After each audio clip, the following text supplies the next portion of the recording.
नमस्कार, NTV India news में आपका स्वागत है। मैं हूं साक्षी। पेश है आज की प्रमुख हलचल। कुंवर अर्जुन सिंह दाऊ साहब की राजनीतिक विरासत के वाहक राहुल भैया का आज जन्मदिन है। उन्होंने अपने यशस्वी जीवन के 69 वर्ष पूरे कर लिए।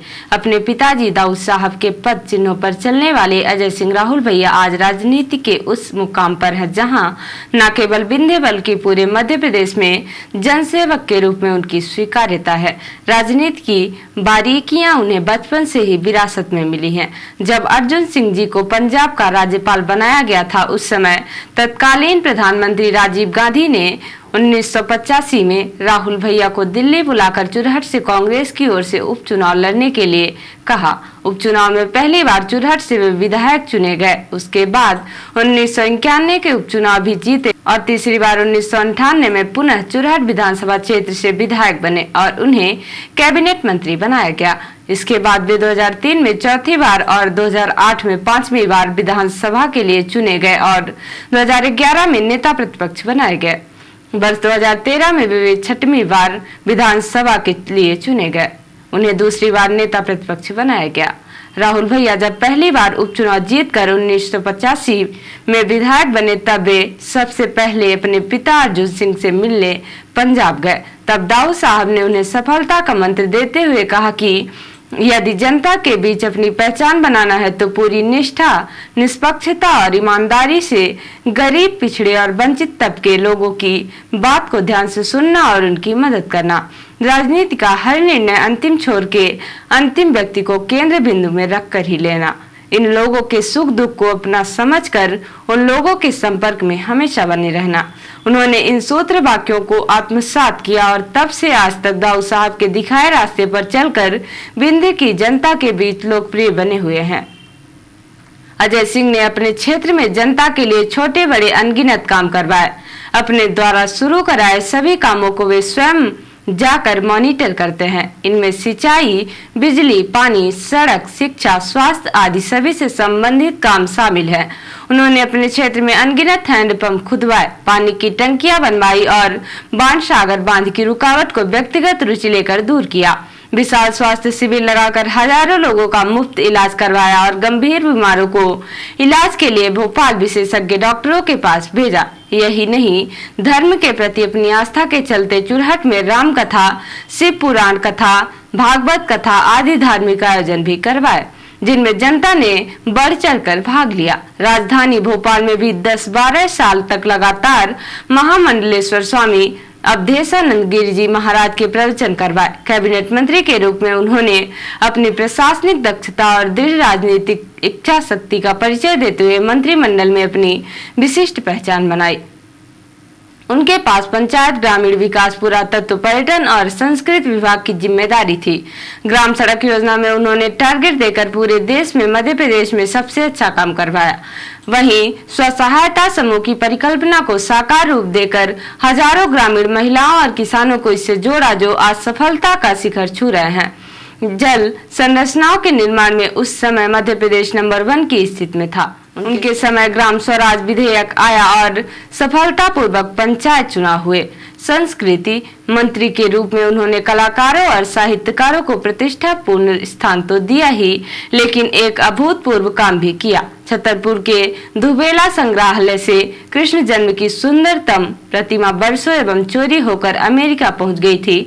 भगवान की इस प्रतिमा को वे अपने अथक प्रयास से भारत लाने में सफल हुए। इसकी चर्चा पूरे देश में हुई, लेकिन उन्होंने कभी श्रेय नहीं लिया। यह दाऊ साहब की ही सीख थी।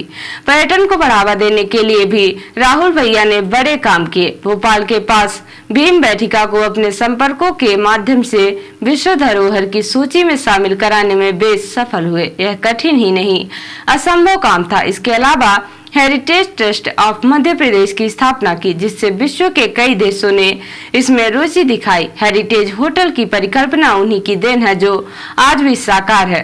राजमार्गों में मिडवे ट्रीट का संचालन उन्हीं की सोच का परिणाम है, जो आज भी सफलतापूर्वक संचालित हो रहे हैं। इसके अलावा भोपाल उत्सव, भोजपुर उत्सव, महेश्वर उत्सव आदि उत्सवों का सफलतापूर्वक आयोजन करवाया।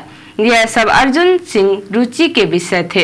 जिन्हें राहुल भैया ने साकार किया। नेता प्रतिपक्ष रहते हुए राहुल भैया ने जनता के ज्वलंत मुद्दे जोरदार ढंग से विधानसभा में उठाए। उनके द्वारा पूछे गए प्रश्नों से पूरी सरकार सकते में रहती थी। तमाम विरोधों के बावजूद उन्होंने विधानसभा में अविश्वास प्रस्ताव पेश किया। इसमें ऐसे जनहित के मुद्दे शामिल थे जो उनके सच्चे जनप्रतिनिधि होने को प्रमाणित करते थे। इससे शिवराज सरकार पूरी तरह हिल गई थी। उनकी इन्हीं खूबियों को देखते हुए पार्टी ने उन्हें 2013 और 2018 के चुनाव में पूरे प्रदेश में प्रचार की महत्वपूर्ण जिम्मेदारी सौंपी। आज वे ग्वालियर, शिवपुरी और दतिया के चुनाव प्रभारी हैं। वर्तमान में उनकी अगुवाई में जन आक्रोश यात्रा बिंदे में निकल रही है। चुनाव स्क्रीनिंग कमेटी में AICC ने उन्हें सदस्य बनाया है। उन्होंने स्वर्गीय अर्जुन सिंह की भावनाओं को आगे बढ़ाने में अपनी भूमिका को सार्थक किया है। यही कारण है कि ऊंचाइयों पर पहुंचने के बावजूद भी उनके पैर हमेशा जमीन पर रहते हैं। 22 सितंबर को मध्य प्रदेश के पूर्व नेता प्रतिपक्ष अजय सिंह की अगुवाई में जन आक्रोश यात्रा के सीधी जिले की चुरहट विधानसभा पहुंचने पर मोहनिया टनल के पास हजारों कार्यकर्ताओं ने भव्य स्वागत किया। डीजे, बैंड, आतिशबाजी के साथ कार्यकर्ताओं में भारी उत्साह देखने को मिला। पुष्प वर्षा के बीच हजारों की संख्या में स्थानीय जन यात्रा के स्वागत में मौजूद रहे महिलाओं ने कलश यात्रा से यात्रा का स्वागत किया।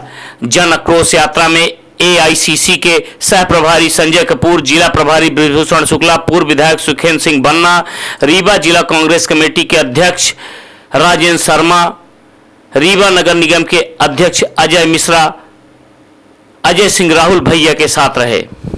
मोहनिया टनल में जिला युवा कांग्रेस के अध्यक्ष ज्ञान सिंह, महामंत्री नवीन सिंह सहित जिले भर के कांग्रेस कार्यकर्ताओं और पदाधिकारियों ने आम जनता के साथ अपने नेता का भव्य स्वागत किया।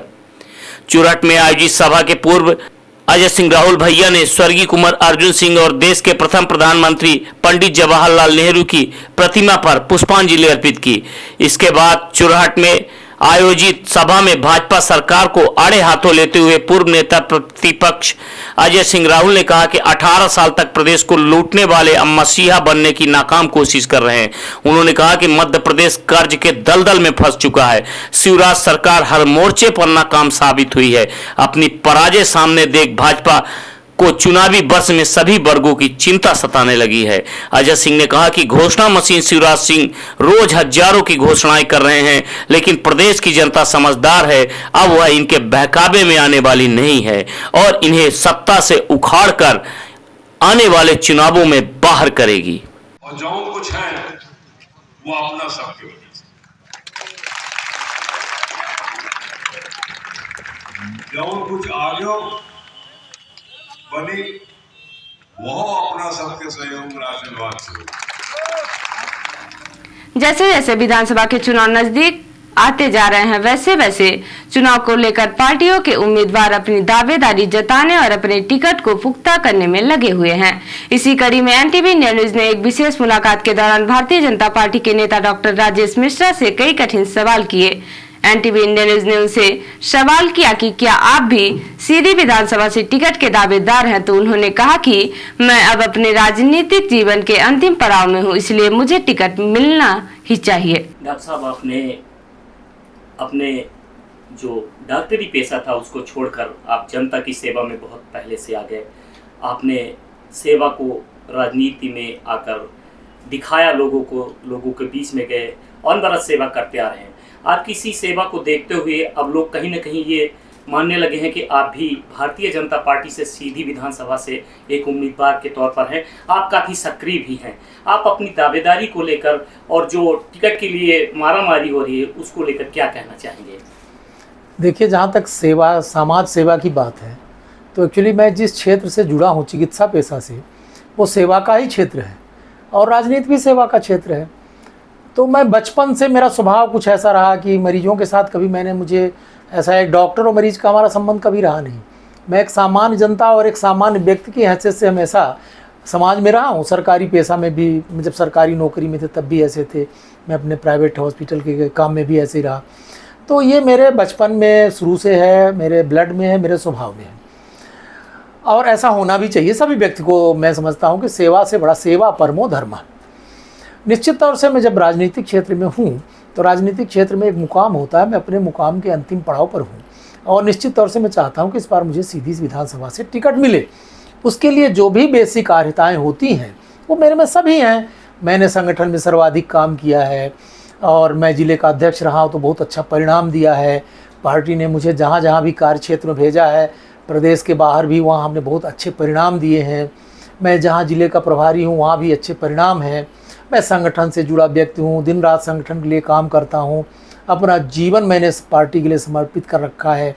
तो निश्चित तौर से मेरी अपेक्षा है कि इस बार मुझे सीधी विधानसभा लिए पार्टी फोरम पे एनटीवी इंडिया न्यूज ने जब उनसे कहा कि आपको लोग कहते हैं कि आप ब्राह्मण समाज के सर्वमान्य नेता नहीं हैं, तो इसका जवाब देते हुए उन्होंने कहा कि मैं सभी वर्गों का नेता हूं, मैं किसी एक जाति वर्ग का नेता नहीं हूं। इसके साथ ही डॉक्टर राजेश मिश्रा ने एनटीवी इंडिया न्यूज के द्वारा पूछे गए कई सवालों के जवाब दिए जो कहीं न कहीं जनता के बीच चर्चा में रहते हैं।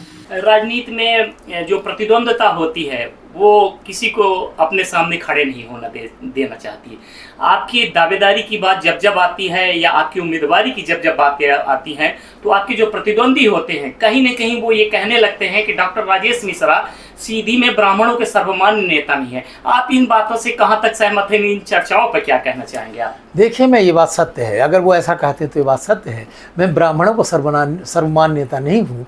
मैं इस जिले की जनता का सर्वाधिक प्रिय व्यक्ति हूँ और सर्वप्रिय हूँ। जनता मुझे प्रिय है और मैं समझता हूँ कि आज के युग में अगर कोई ये कहे कि हम फला जात के नेता हो गए, फला जात के, तो राजनीति उसको करना ही नहीं चाहिए, उसको जातिगत राजनीति करना चाहिए।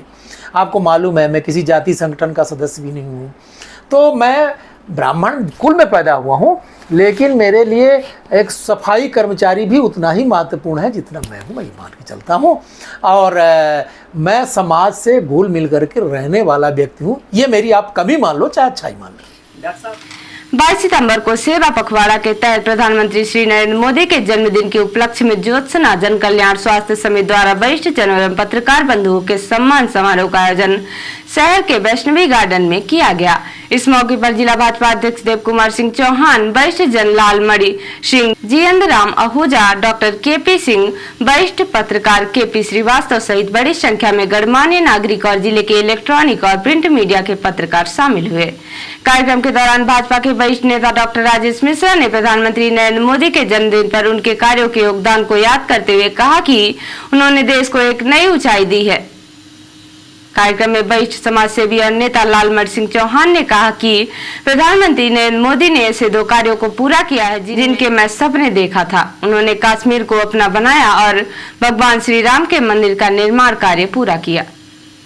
कार्यक्रम में वरिष्ठ पत्रकार सोमेश्वर सिंह ने भी पत्रकारों को उनके कार्यों की मर्यादा बताते हुए उन्हें बेहतर पत्रकारिता करने की सीख दी। कार्यक्रम के अंत में डॉक्टर राजेश मिश्रा और जिला भाजपा अध्यक्ष देव कुमार सिंह चौहान ने अपने समय के सभी श्रेष्ठ कार्य करने वाले दिग्गजों और पत्रकारों का सम्मान किया। इस अवसर पर बड़ी संख्या में लोग मौजूद थे। विगत दिनों गणेश चतुर्थी से ही सीधी शहर के अलग अलग जगह और अलग अलग मोहल्ले में भगवान श्री गणेश के भक्तों ने भगवान श्री गणेश की विशाल और सुंदर प्रतिमाएं स्थापित की हैं और उनकी पूजा कर रहे हैं। सीधी शहर के पुराना गल्ला मंडी में हर वर्ष की तरह इस वर्ष भी भगवान श्री गणेश के भक्तों ने गल्ला मंडी के महाराजा भगवान श्री गणेश की विशाल और सुंदर प्रतिमा स्थापित की है। भक्तों ने बप्पा के पंडाल को सुंदर लाइट डेकोरेशन से सजा रखा है और यहाँ प्रतिदिन भक्ति भजन कीर्तन का आयोजन करते हैं, जिसमें बड़ी संख्या में भक्त पहुंचकर बप्पा के दरबार में होने वाले कार्यक्रमों का आनंद उठाते हैं।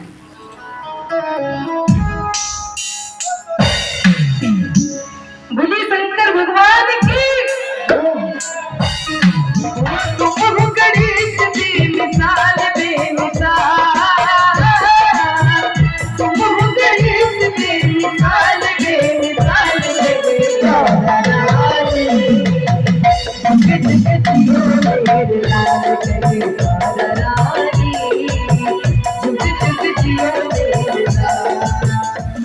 और अब पेश है प्रादेशिक हलचल।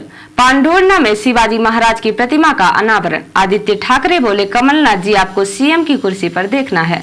उज्जैन में पुलिस और बीजेपी नेता में झूमा झटकी। सीएम के आने से पहले हुआ हंगामा। भोपाल में बारिश से उखड़ी 500 से ज्यादा सड़कें। 2 फीट तक गहरे गड्ढे। अभी बारिश के आसार, इसलिए मरम्मत भी नहीं हो सकेगी। और महिला आरक्षण से खुश नहीं उमा भारती। ओबीसी के बड़े नेताओं की बुलाई बैठक। और अब पेश है राष्ट्रीय हलचल। पीएम मोदी ने कहा महिला आरक्षण बिल हमारा कमिटमेंट था। बोले जब पूर्ण बहुमत की सरकार होती है तो ऐसे ही मजबूत फैसले लिए जाते हैं। बीजेपी सांसद बिधोड़ी ने बीएसपी सांसद दानिश को गालियां दी। स्पीकर की वार्निंग, दोबारा गलती हुई तो बख्शेंगे नहीं। राहुल बोले महिला आरक्षण बिल जल्द लागू करे सरकार। जातिगत जनगणना परिसीमन की शर्तें हटाई जाएं। और जम्मू में पहली बार हुआ भारतीय वायुसेना का एयर शो। आकाश गंगा स्काई डाइवर्स ने पैराशूट से तिरंगा फहराया। तो ये थी आज की प्रमुख हलचल। नमस्कार।